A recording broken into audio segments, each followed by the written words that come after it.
السلام علیکم ورحمت الله وبرکاته. زما د لرو برګرانو پښتنو ورونو بچو خويندو لونو زه محمد یوسف بنيره ستاسو په خدمت کې حاضر یم. په نننۍ ویډیو کې تاسو ته د غنی خان پاغي نظم باندې خبرې کول غواړم. کوم چې هغوی په خپل انګور باندې لیکلې ده چې نوم یې د نګینا. راځي چې ورو غنی خان د خپل انګور متعلق څه خبرې کوي. غنی خان وایي د رڼا یو شغله راخکاره شو، راخکاره د ګلونو نه ښایسته. ټول جهان رڼا رڼا شو، چرته وتښتېد شپه. څه نیکي وکړې ما دا انعام چې راکړو تا، په وجود د ګلو لخته په خویونو فرشته. مینه مینه هره ساه هر قدم وفا وفا، کله لور شي کله مور شي داسې پاکه دلربا. او په نوم د نګینه ژوندی لال لیدلی چا، عجیبه نصیب زما د جړا اور کې خندا. د دوزخ په منځ کې خوره، د دوزخ په منځ کې خوره، د تیارو سیند کې رڼا. ای زما عجیبه خدایه د ښایست ډکه کړه تا، کله تورې تورې لړې کله سره سپینه رڼا. راشه کېنه غنی خان ته، راشه کېنه غنی خان ته، د جانان وکړه ثنا. جهانونه د ښایست دومره وړوکې خوله زما، په سجدو نه پوره کېږي ستا د مینې شکریا. ای زما پاکه جانانه د یو سوال جواب خورا، څه نیکي کړې وه ما دا انعام چې راکړو تا. زما عزتمندو دا نظم غنی خان د خپل انګور متعلق په 8 مارچ 1990 کې کړی دی او بیا د هغې رحلت شوی دی په 1996 کې. یعنی دا د غنی خان د خپل عمر په آخري حصه کې لیکلی دی. او د دې نظم نه مخکې د پښتنو د خور او د غنی خان د انګور نګینې د غنی خان سره ډېر وخت تیر کړی، ډېر عمر تیر کړی دی. نو غنی خان د هغې متعلق لیکي د رڼا یوه شغله راښکاره شوه، راښکاره د ګلونو نه ښایسته. یعنی زما کور ته څوک راله د نګینې په شکل کې د رڼا یوه شغله، لکه څنګه چې په د اسمان کې تکه توره تیاري او د رڼا شغله لاړه شي، رڼا شروع شي، د هغې نه رڼا خوره شي. نو دغه رنګې غنی خان وایي چې زما کور تکه توره تیاره وه او بس د نګینې په شکل کې د رڼا یو شغله راله او زما کور یې دغه کو رڼا کو او دومره ښایسته ده چې د ګلونو نه ښکلې ده. ټول جهان رڼا رڼا شو، چرته وتښتېده شپه. غنی خان وایي چې زما د زړه ټوله دنیا او هغه ټول جهان چې تکه توره تیارو پکې نګینې په خپلو راتلو باندې رڼا کو. او کمی د غم شپې چې وي، د غم هغه تیارې چې وي هغه وتښتېدې. تیارې ولې تښتي؟ کله چې رڼا راشي تیاره وتښتي. نو نګینه رڼا وه، شغله وه. د غنی خان د زړه کور چې و هغه تیاره وه او د غنی خان سره به فکر و چې هسې نه چېرته میراث نشم. اول خو د زوی دپاره چې زوی نو بیا ول الله زوی ورکو. دا د الله سبحانه وتعالی د خپلو عاشقانو خوشحالولو یو ځان له انداز دی چې د خپل عاشق له داسې هغه انګلیش کې ورته سرپرایز ورکړه نه، چې سرپرایز ورکوم الله سبحانه وتعالی دله داسې سرپرایز ورکوي د خپل عاشق له چې دی څه غواړي نو اول یې ورته لږ ورنځئ. مثال په طور باندې غنی خان خانو د باچا خان مشرې زوی د پښتنو سردارو، اول ولا زوی نه ورکو، بیا ولا ایک دم زوی ورکو چې دا خیال واس نه چرته میراث نشم، لوی خان یم نو میراث نشم. خو الله میراث نه کو، الله ولا د فریدون خان په شکل کې یو ښایسته زوی ورکو.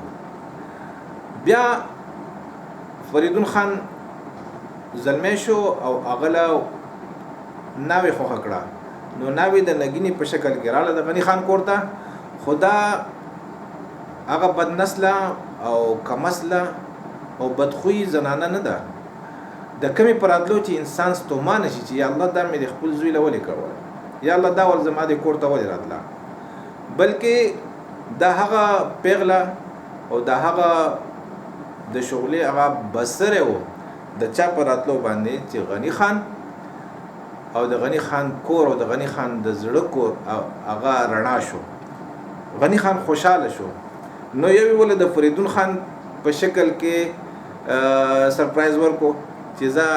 خان ته ما دغه نه کړې میراث او مدینه خفه کېږم. او بیا فریدون خان له د نګینې په شکل کې یو دومره ښایسته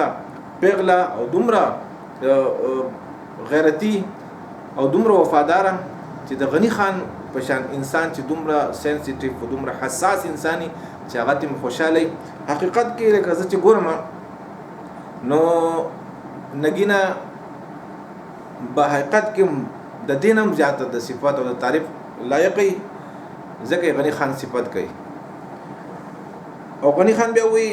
دومره ته خوشاله د خپل ګور نه حالان کې سخر خواخه دنګایندونه نه خوشاليږي دومره خوشاله نه وجه دا ده چې ګور پردی زمونږ پښتنو کې یو دا رواج دی چې لور زمونږ خپل لوري د خپل دا غوځي مونږ وباسو د کوره چې تزا او پردی لور اغرادن نکو دا چونکه رواج دی یو فطری رواج دی د پښتنو معاشره کې نو اوس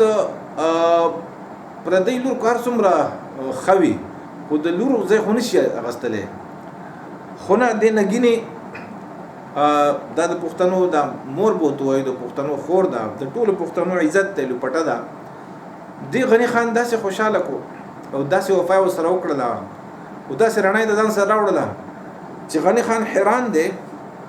او الله ته وایي سنې کې وکړې ما دا انعام چې راکړو تا چې الله ما داسې کومه نیکي کړې ده چې تا داسې د نګینې په شکل کې دومره لوی انعام راکو چې والا خوشاله شه او په وجود د ګلو لخته په خوینو فرشته په وجود باندې خسته تاسو چواړی پواړی بنوا او نه دا خسته د چې غنی خان په شان خسته انسان چې هغه روح هم خسته دی زړه هم خسته دی شکل هم الله خسته ور کړی دی خاندان هم الله لوی ور کړی دی چې هغه تعریف کوي چې یاره دومره خسته ده نو الله دې نور خسته کی الله دې ولته جنت هغه خایس عمر کې سره زمونږ د خوینو میندو نو غنی خان وایي چې په وجود د ګلو لخته په خوینو فرشته شکل ولم الله خسته ور کړی صورت هم خسته ده الله سبحانه وتعالى بهترین شکل لباس ور کړی ده او خوې ول دا غي نه زیات خبر کړي ځکه چې غنی خان ته خوشاله دي په خوې باندې خوشاله دي شکلونو باندې ډیر زنانه هغه خستې خو چې خوې خرابي خواخص خرت خپي او خپل کور ته خپي نو شکل بیا سوکسنه کوي نو غنی خان دواړه تعریف کوي چې دا څنګه ول الله شکل ور کړی دي دغه چې ول الله ول خویم د فرشتو ور کړی د فرشتو خوې څنګه په خوینو فرشتو کې چرته بد نه فرشته چا سره بد نه کوي بغض نه عناد نه حسد نه کنزل نه او ناسودی نه سپک د چا نه کوي توهین نه کوي او هر چاته پزړه کې اخلاصي نو غنی خان وایي چې په خوینو فرشته په خوې باندې فرشته ده مینا هر سا هر قدم وفا هر ساده دی چې دا کم ساعت اخلي هغه ټوله مینه ده یعنی په دې ټول ژوند کې د غنی خان دا ما چون کې لیدل نه ده او زه خبر نه یم خو د نظم نه دا اندازه لګوم چې نګینه خوربا په ټول ژوند کې چې دا د غنی خان کور تر راغلی نو په ټول ژوند کې به داسې ثانیه اغستی چې پای کې به د غنی خان د ذات سره او د غنی خان د خاندان سره د نګینه مینه نه کړي یعنی یو ساید داسې نه غسته چې پای کې به نفرت ساتلې د غنی خان لپاره یا د غنی خان د کورنۍ لپاره غنی داسې غندې ډېری دي چې کور تراشي او بس هغه خانو د یو زوی وو کو نګینه بد نسل وي او کم نسل وي بدخوی وي نو بس دغه زوی به ولدا کوي چې راځه لري کوا په دې بوډا باندې بس کې نو اوس د دغه بوډا نه او د دغه بزرګ نه او څومره لوی هستی ده چې دا څومره دولت مونږ ته پاتې شوی دی دا زه نګینې ته سلام کوم دا د هغې قربانۍ دي دا د هغې خسړي توپ دی چې د غنی خان زړه روغ او د کور مسلې ورته د نګور د طرف نه دي پېښې شوي نو ځکه غنی خان د قام تبلیغ یعنی خپل جاری ساتلی دی او څه پکې ناغه نه ده راغلی نو په ټول ژوند کې مینه هر سا هر قدم وفا داسې سا دا سا مونږ چې اخلو که نه دا ګوره چې په یو منټ کې څومره ساګانې مونږ الو ډاکټرانو ته پته یې مانه اوسیر دي خو داسې بیا په 24 غنټې کې په ټول عمر کې څومره ساګانو سا اخلو مونږ بیا وباسو نو داسې سا نشته دی چې په هغې سا کې نګینې خور غنی خان لا تکلیف ورکړی دک ورکړی دی او غنی خان له نفرت ورکړی دی. هر قدم وفا داسې قدم نه دی اخیستی چې پای کې بې وفایي شوي دي چې نګینې خور نه د خاندان په عزت باندې څه سودا کړې ده او نه د غنی خان او نه د پښتون قام دا د هغې هغه وفا ده چې دومره غټه وفا وکړله. او بیا ګورئ تاسو ګورئ چې فریدون خان په خپل مرګ باندې وفات هغه شهید شو کینسر وته او دا ځوانه کونډه شوله پیغله بالکل پیغله څومره ښایسته څومره د لوی خاندان نو که دا بد نسله کم نسله وي ځان له به بل خاوند کړی بل واده به یې کړی شریعت هم اجازت ورکوي پښتو هم اجازت ورکوي او غنی خان هم داسې لوی انسان و چې هغه به هم چېرته انکار نه وکړی خو نه دې داسې وفا وکړله چې د خاوند په مرګ باندې هم دا د غنی خان د کوره نه ده وتې. سلام دی داسې ښځو ته یقین وکړه چې دا وایم ما له جړا راځي چې څومره دا الله دې کړي چې د مونږ د پښتنو هره ښځه د نګینې په شان شي هر انګور د نګینې په شان انګور شي. مینه مینه هر ساه هر قدم وفا کله لور شي کله مور شي داسې پاکه دلربا ګوره څنګه ده انګور نه ده ها کله لور شي او کله مور شي. واه د غنی خان خوی دم داسې کېدی شي د غنی خان خوی کو د ماشومانو په شان کله کله د بوډاګان چې ضعیفان د دې خوی د وړو په شان شي نو ګور چې ورته مور شوي نه وي دی نشي قابو کولی. خو غنی خان به داسې انسان نه او یا کو دا دی نه مونږ دا مطلب والو چې یاره دا د غنی خان د نوسو مور او د غنی خان لور ده دغه مطلب د دې کېدی شي. او غنی خان وایي چې کله لور شي کله مور شي داسې پاکه دلربا دا نګینه داسې زنانه ده داسې پیغله ده چې د غنی خان ګور ده خو نه د غنی خان لور ده او د غنی خان د نوسو د مشال او د بارام خان او مخې ته انشاءالله په هغو باندې هم خبره وکړو د هغې نظمونه دي او غنی خان دواګانې لیکلي دي په هغې هم خبره کوو خو ما وغوښتل چې وړاندې سلام وکړو د نګینې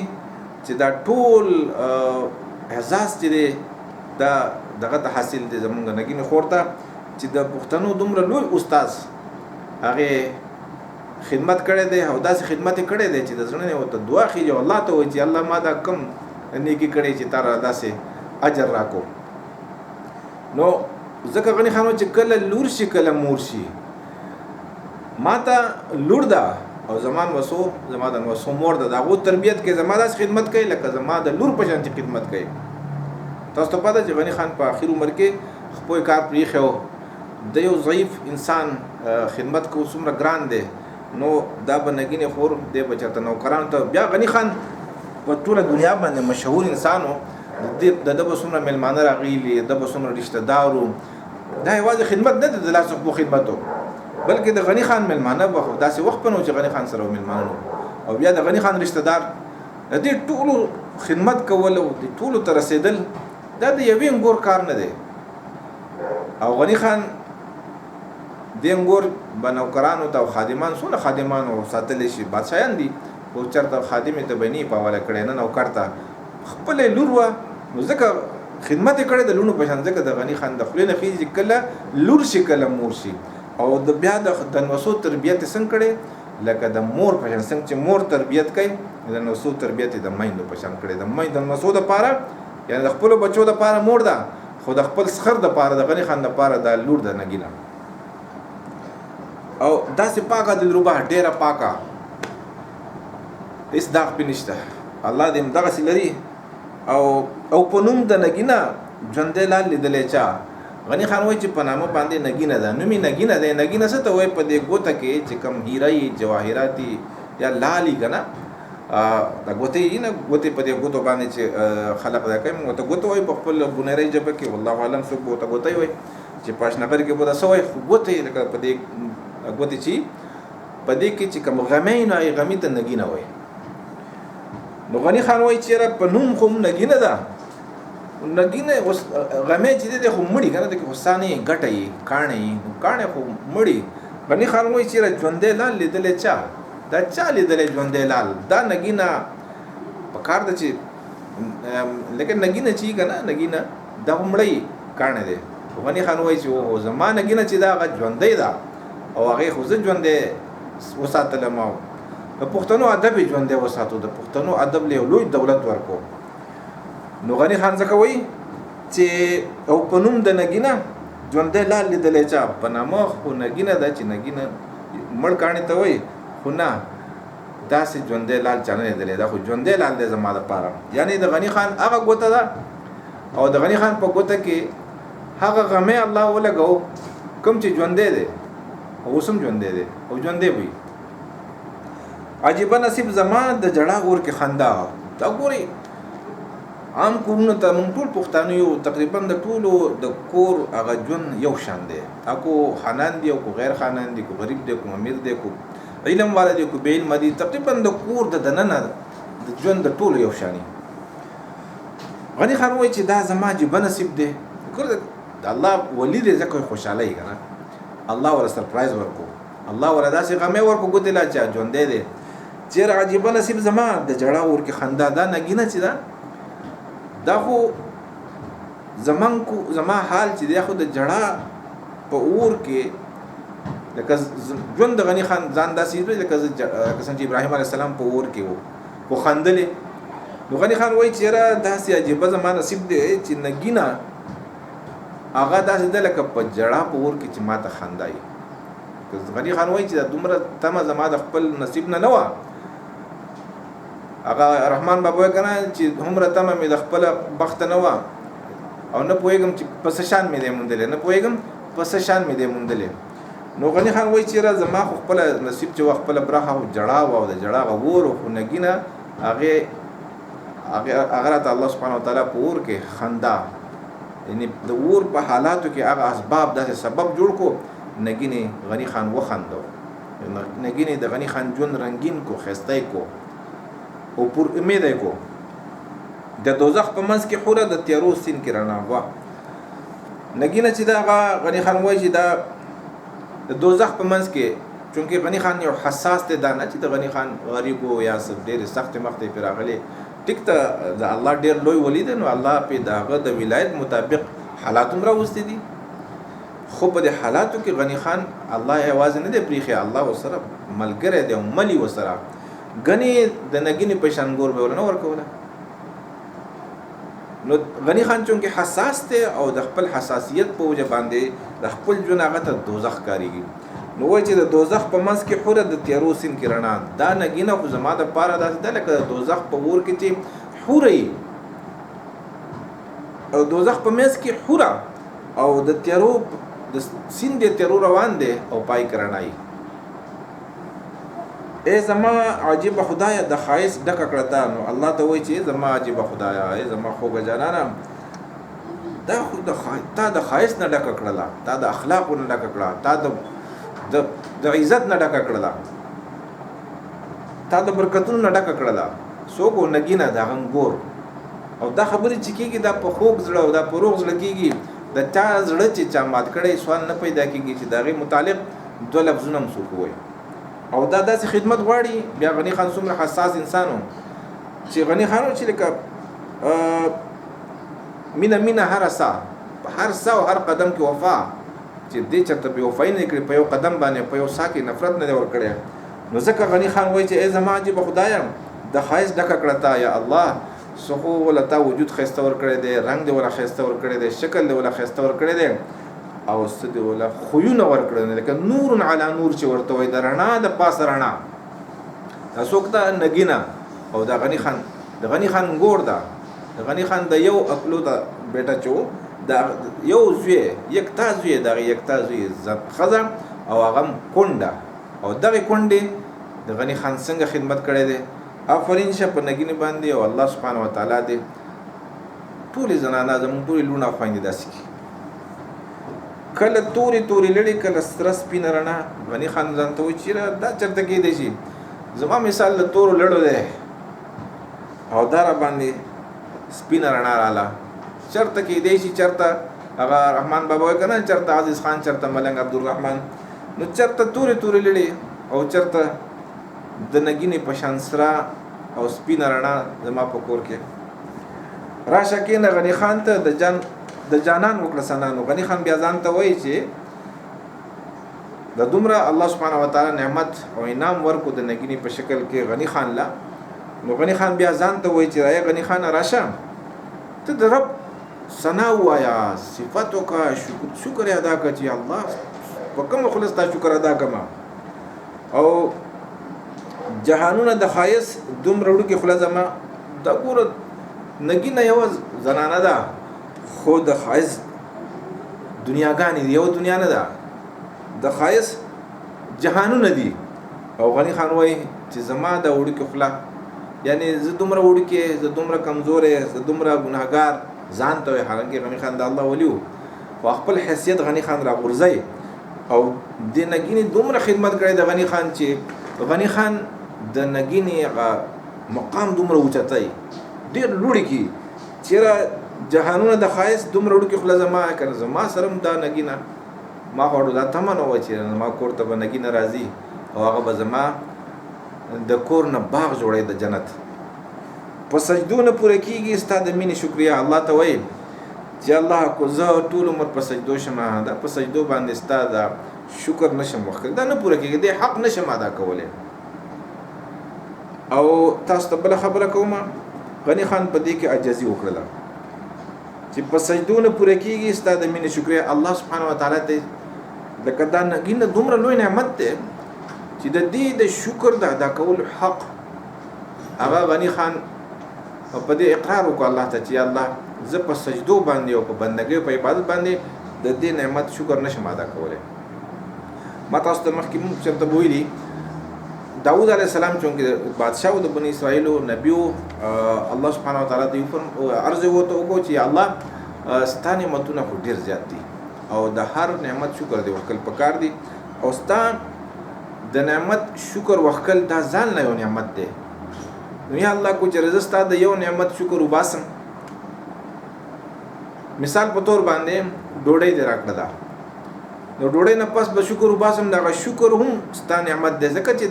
دا غي جذبات دا غي توفیق او دا غي تعلیم هم تا راکړې دا نعمت دی. نو بیا په دغه باندې مې شکر وکړل پکار دی. نو دا خو به زما ژوند تمام شي ختم به شي استاد د یو نعمت د شکر ادا کولو حق ادا نه کما. یا الله ما ته داسې طریقه وخیا چې زه په ستاسو نعمتونو د ادا کولو حق ادا کوم. داود علیه السلام الله ته عرض کړي الله تو فرمایل چې اے داود هر کله چې تا خپل ځان زما د شکر د ادا کولو نه عاجز کو چې الله زه نشم مخکله ستانه نعمتونه دومره ډیر دي چې زه دغه حق نشم ادا کولای. نو اے داود دغه ستا شکر شو. غنی خان څومره شکرګزار انسان دی. غنی خان د داود علیه السلام په شان باندې دغه په طرز غنی خان د دې نعمت هغه شکر او کوي او الله ته وایي چې په سجدونه پوره کیږي ستاسو د مینې شکر یا الله دا تا چې مالک مینه راکړله د نګینی په شکل کې یا الله تا چې ما سره دا سره الله مینه کوله د غنی خان سره زما عزت مندو کو الله د غنی خان سره مینه نه وې کړي الله به ولزوی نه ورکو او زوی به ورکړی وو نو بیا به داسې ګور ورکړی وو چې بد صورته به وه بد اخلاقه به وه بدتمیزه به وه بد نسله به وه بدرنګه به وه خو زوی ولم ورکو میرات نه کو او بیا زوی له ولا داسې بیبي راوستله کور ته چې هغه شغله وه هغه رڼا وه هغه ژوندی غمی و. نو غني خان وایي چې یا الله دا تا چې زما سره مینه وکړله یعنی دا د مینې نښه ده د مینې هغه څه دی دلیل دی ثبوت دی د الله د مینې د غني خان سره چې د نګینې په شان ګورې ولا ورکړله. نو غني خان بیا الله ته وایي چې الله په سجدو نه پوره کیږي ستا د مینې شکریا ستا د مینې دا شکریا چې دا تا چې زما سره کومه مینه وکړله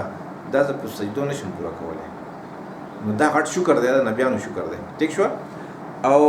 بیا الله ته وایي چې ای زما پاک جانانه د یو سوال جواب خورا. الله ته وایي چې زما پاک ربا د دې یو سوال جواب راکا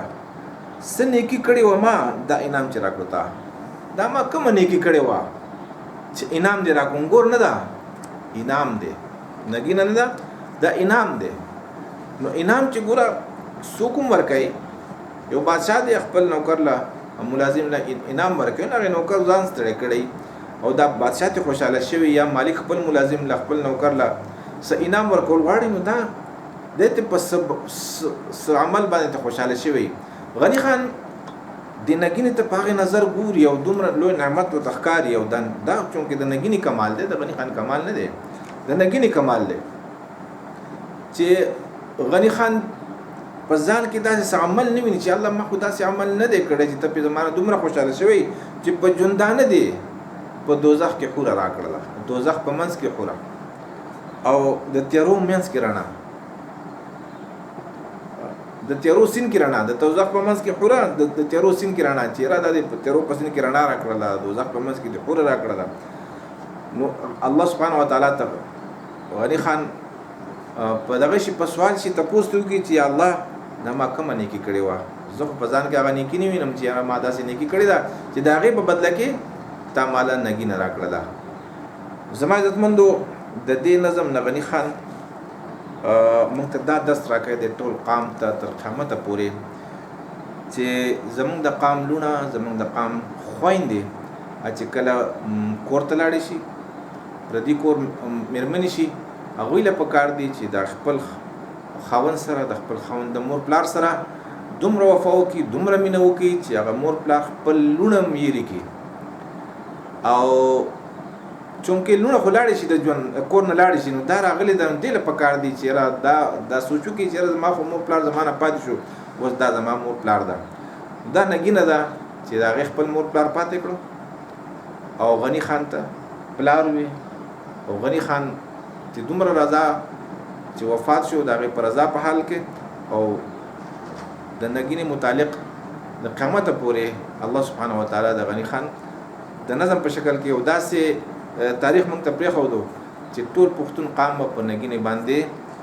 فخر کوي. زه سلام کوم داسې خویندو ته او داسې لونو ته. الله سبحانه وتعالی دې د نګینې خور او د هغوی د اولادونو په عمرونو کې برکت واچوي. زما عزتمندو که چېرې دا نظم ستاسو خوښ شوي، د الله د رضا لپاره دا ټولو پښتنو خویندو ورونو ته ورسوئ چې پوه شي.